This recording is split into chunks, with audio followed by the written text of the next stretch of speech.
morning, good evening, everyone. Thanks for still continuing to watch my videos, even though I haven't put some up in a while. I am currently in Missouri right now, and we are out looking for salamanders during this really rain and wet day. We've had a stationary front that has remained over the state for the entirety of the day. So let's go out tonight and see what cool critters we can find. All right, y'all, check these out.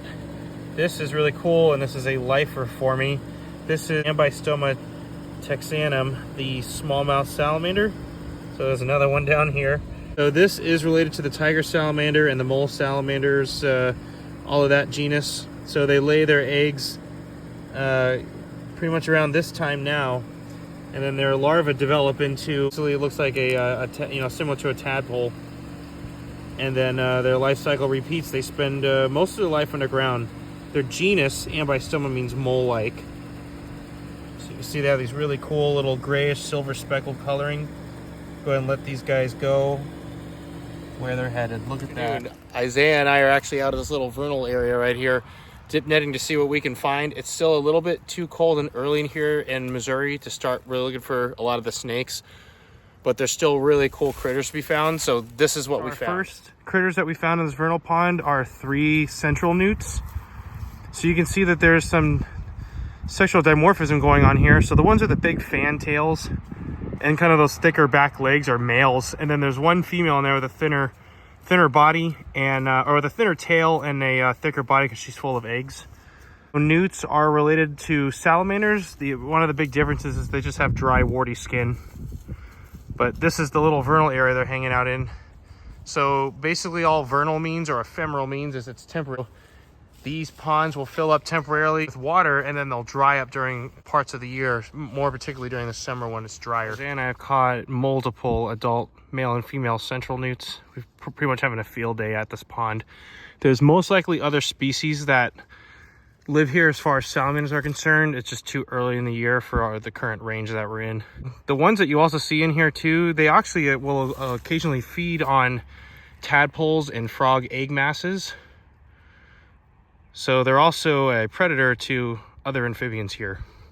Typically, newts are eating just small crustaceans and other invertebrates. Another kind of unique aspect to these is the adults are primarily aquatic, but they go through what's called an F stage.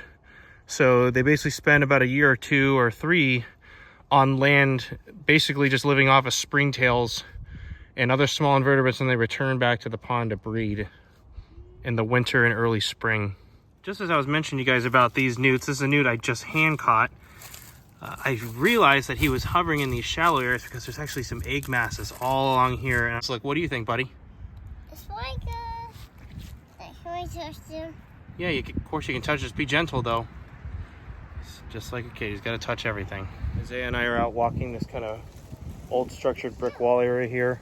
We're flipping some rocks, and this is what we found. First snake, super common. This is the prairie ringneck snake.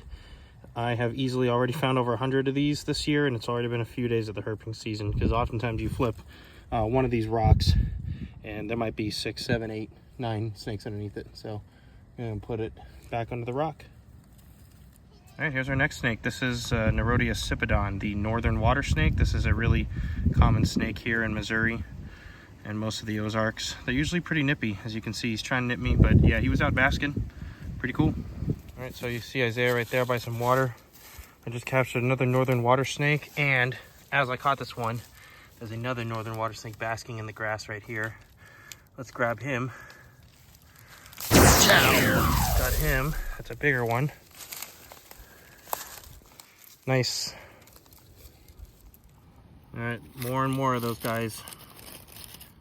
All right, he's coming out the other end. See, let's put down the rock.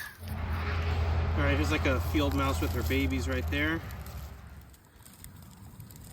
Look at all these ringneck snakes. There was more that came out. This is like their sheds are out here. All these guys. I'm gonna go ahead and let this guy scurry off, and I can put the rock safely back down. Right, so I was just flipping rocks kind of in this bottomland area right now, and I haven't really had too much luck today with diversity. It's only been pretty much just ringneck snakes. And I flipped this rock and I found my lifer red milk snake, Lampripeltis triangulum spilla. So I'm going to talk to you guys about this snake now because I am beyond excited. This is a red milk snake. I am so excited that I have been fortunate enough to find the snake. So I found this guy flipping rocks. He's probably going to chew on me in here a sec. So this is about an average size. They obviously get a little bigger than this. They get around maybe 30 inches or so in length. Primarily a lizard and rodent eater, but they will eat other snakes and especially skinks. So this is the only subspecies found here in Missouri. So if you start going a little bit further west into Kansas, you'll find the Central Plains milk snake. Now technically, all of these are considered Western milk snakes now, due to some recent taxonomic changes, but I still call them red milk snakes. This is so pretty, so cool.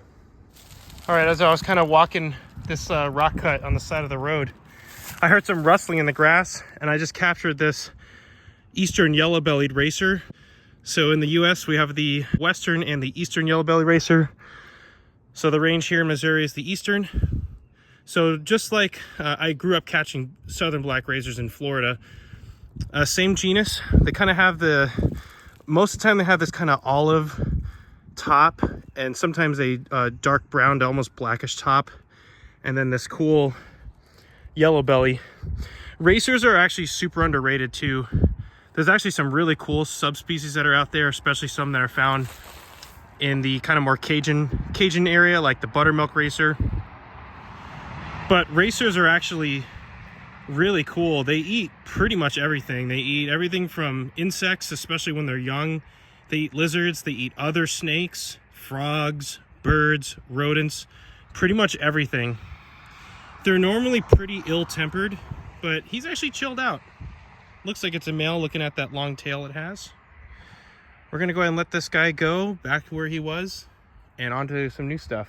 This is a cool snake I just found. I often don't see these, especially this phase here with this stripe. This is a northern red-bellied snake. It's part of the Steraria genus, so the same snakes that belong to the brown snake. These guys are pretty much earthworm eaters. See why they're called a red-bellied snake. Nice, vibrant colors there. Very, very nice. They actually have this really cool behavior that they do for a threat display. It's called lip curling. It's a pretty cool behavior. The first yellow-bellied racer I found, I was talking about their different color forms, where they're olive green and also dark black or dark brown. So here's the other variant of that. This is still a yellow-bellied racer, and it looks like it's going to shed its skin pretty soon.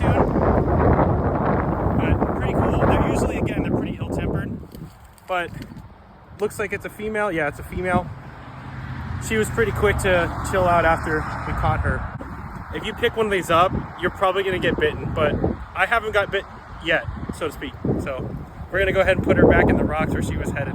Okay, so one of the unique aspects to these glades here in Missouri are these eastern prickly pears that grow here, and this is pretty much the only places in the state where this grows. Eastern prickly pear is actually pretty important to the ecosystem here, and this niche specifically to a glade, just because there's a lot of animals out here that like to eat this. And it's a flowering plant as well. Excellent for the pollinators that are out here as well. Before it flowers, just kind of like a lot of other plants, it'll grow a fruit, which is known as the prickly pear, which it actually is edible. And then it'll grow the flower afterwards, and they're usually like a yellow color. They're really beautiful. But this is pretty well-drained soil down here, so pretty well-drained. And a lot of this sandstone that's grown down here, primarily all sandstone. The glades are cool because these open areas were just made naturally just from perpetual ice melt from thousands of years ago. A lot of the things you can find here on the glade are pretty much specific to a lot of these glades because they like these open areas that are well drained. All right, underneath that rock right there, that's a western black widow, and that's obviously a female there with the size of it, and she has an egg case under here as well, which is right there. We're gonna go ahead and just leave her where she is. We're all out here at a glade right now, and flipped a rock near that prickly pear and flipped this juvenile eastern coach whip. They are probably the fastest snake in the United States. They get very large too, well over 6 feet, 7 foot long snakes, sometimes even 8 foot in some areas. They favor these open areas like this. They eat everything. They're actually great climbers too. So here in Missouri, they get predominantly very dark colored with some partial tan colors to some even reddish and pink color pigmentation on their skin. So super cool. Very agile snakes. Really, really nice. So this is a juvenile, so as it gets larger, it'll get nicer colors over time. Very nice. So first time featured on my channel is Josiah here. So he's 15 months, and he's pretty happy with this coach whip. What do you think, buddy? Yeah, he's loving this guy. Oh, easy with him.